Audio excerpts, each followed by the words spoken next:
What really happened to the dinosaurs? Well, that's easy. It's a two-word answer. They died. But let's understand this more fully.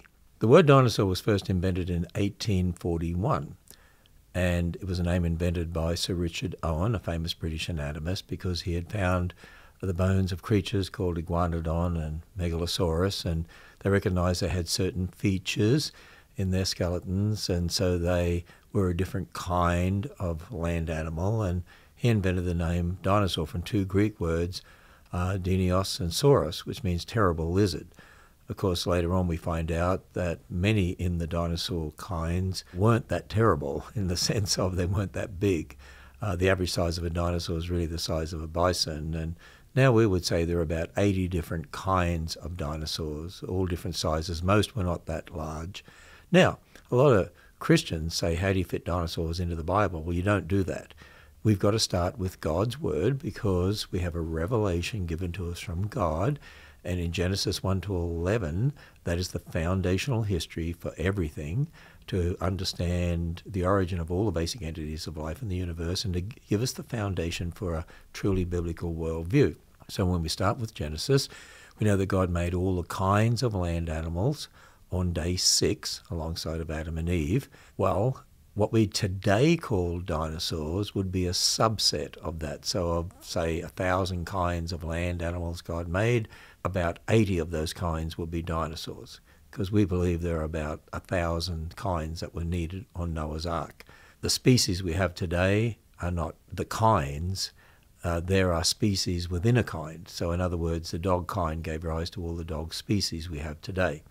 We know God created what we call today dinosaurs on day 6. 2 of each kind of land-dwelling, air-breathing animal went on Noah's Ark, so the 80 dinosaur kinds, as a subset of the 1,000 animal kinds God created, would have gone on board Noah's Ark. They came off the Ark after the flood.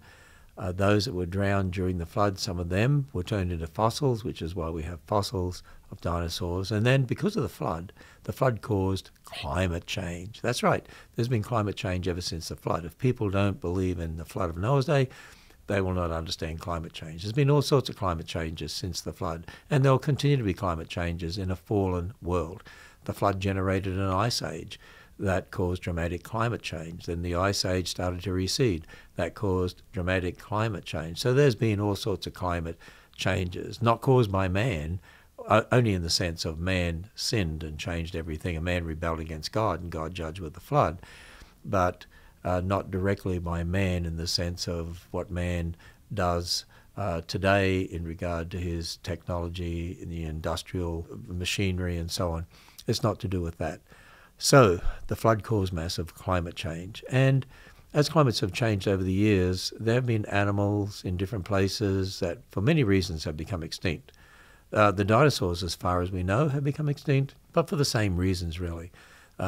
People kill animals off. We even talk about that today, that animals in an area can become extinct because of people hunting them. Disease can cause problems. They can hunt each other and kill each other. There can be catastrophes. There could be famines. There's all sorts of reasons why animals become extinct. And so over time, the dinosaurs became extinct too. So there's no real mystery when you start from God's word and you build a biblical worldview to understand dinosaurs. There's no mystery at all. So when I started off by saying they died, that's what happened to them. They died.